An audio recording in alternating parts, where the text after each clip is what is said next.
if you are at warrior rank, you should be able to beat. If you want to get really good, just block all the time, block a lot. And at warrior, people should basically be almost killing themselves on your guard, killing themselves on it if you know what you're doing. And that's where you want to be, in my opinion, as a player. If you want to get it as good as possible, as quickly as possible, and you are at warrior, start blocking a lot. Less of this. Less of this. More just hold your guard. Hold your guard. Build up your defensive stat. They wail on your guard, and you observe, and you learn the character's moveset, and you try and find openings in the moveset. And they will also start throwing you, then you learn how to throw break. You learn playing Tekken by blocking, holding back. You don't learn it by doing things. This is 10% of the game.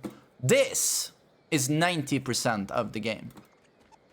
You learn this before you learn this. That's how you learn the game as quickly as possible.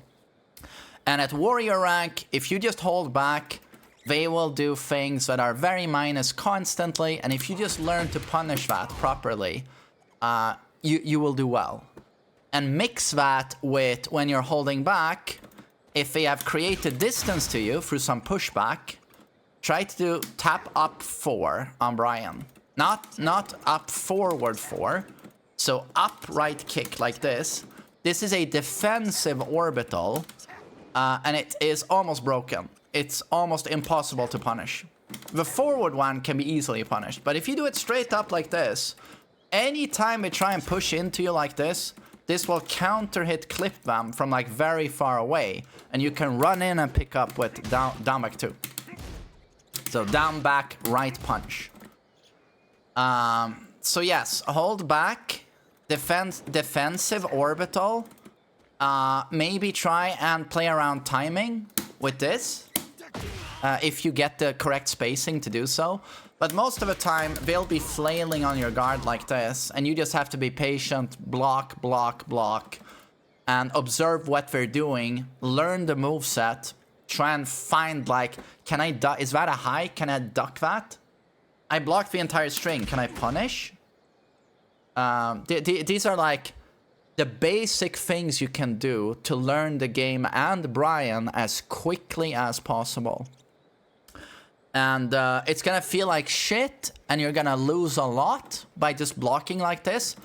But I swear to God, if you stick to it, I know it's gonna feel like shit, and you're gonna suddenly lose all the time. But if you stick to it, you will be 10 times better in a month than you would be if you just kept doing what you're doing right now.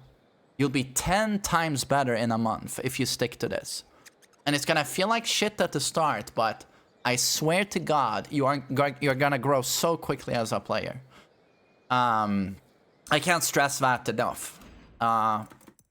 And you wanna look at this stat. It's important to have something you can visually gauge, in my opinion. It's like that stat, the defensive stat, do you see it? It's this one. All of these are not that important. There's something to be said about attack. This one, however, is very, very important. And this is where some people will tell you, oh, that doesn't mean anything. Ikari, the best Kazuya in the world, he has 60 defense. He fluctuates between 60 and like 95. Depending on the play session. That fluctuates all the time. Mine also fluctuates. It depends on the character I play. It can go from like 60 to 90 or whatever. But what I'm trying to say is that this, when you're new to Tekken, you want this to go high up while you're learning the game. And then after you've learned the game, depending on the character you play, say you play Zafina, you can see this go down. But the important thing is that you played strong enough defense that you got a high number here. This is something you should strive for. This is going to be a reflection of how much you block, how much you do evasion. These are sidestep counters. Sidestepping and attacking someone, stuffing someone out. Or an evasive attack that has a built-in sidestep. That's the reflection of that. How strong are your throw breaks? this is also very important to learn, throw breaks. And the more you block, the more people, especially intermediate players, will try and break your guard by throwing you. So these go very hand in hand. And when you have composure, it's yet again how long you are willing to go without pressing a button, which is a very important skill to have a very stable mindset where you do not get stressed and you wait out your opponent's offense. That is much harder than you think it is, just listening to me. But then, you know, someone will say, which is true, well, if I play a mix-up heavy character like Hwoarang, this... Or like someone like Devil Jin who does Samsara or Asuka back free, my defensive stat won't be high because I'll be using attacks to defend, like back free or can. I want you to not use those moves.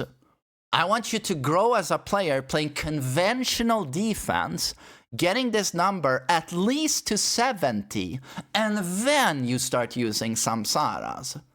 Or Asuka's back free. The strength in having a Samsara is not defending all the time using Samsara. Samsara is at its strongest when you look at pro Devil Jin players who use conventional defense 90% of the time. And then they've conditioned their opponent into thinking, oh, he's using conventional defense. There's no back free Samsara. And then he rips a Samsara. You always want to be unpredictable. And you do not want to rely on gimmicky character utility or like active defense, as we sometimes call it, you know, defending through attacking, which Asuka does a lot. Don't want to rely on that. It should complement your playstyle. Your playstyle shouldn't be founded on that. Do you get what I'm saying? So use these stats. This is something you can measure. If this is constantly between like 30, 40, bad, like very bad. And that's something you can see actually even in like God 1, 2, 3. I can see, depending on certain characters, like you can see 30, 40. And they play very flowcharty. So in my opinion, if you really want to learn this game, try and look at this number, block a lot, and try and get this to 70. It's going to feel like garbage for a long time, but eventually you will notice that your defense is getting much better. You're getting way more matchup knowledge. Your composure is getting better. Your throw breaks are getting better. And hopefully you will start seeing the weaknesses of all of these strings and stances. And then also you're going to have to complement this by doing a lot of research. So you want to look at like YouTube videos. I have a lot of videos on how to deal with specific characters. Stuff like that is invaluable. If you want to get really good at any like competitive game, especially a game that's as difficult as this one, you want to spend, like, if you're very serious about it. If you're not super serious, disregard what I'm about to say. But if you're super serious about it, and you're like pretty early, you're like beginner intermediate, use a third of your time to just research YouTube videos that tell you about specific matchups, fundamentals, etc. That's going to also like just enhance your skill like so much faster than you just grinding ranked and stuff. But yeah, that's what I would say to a warrior Brian just starting out.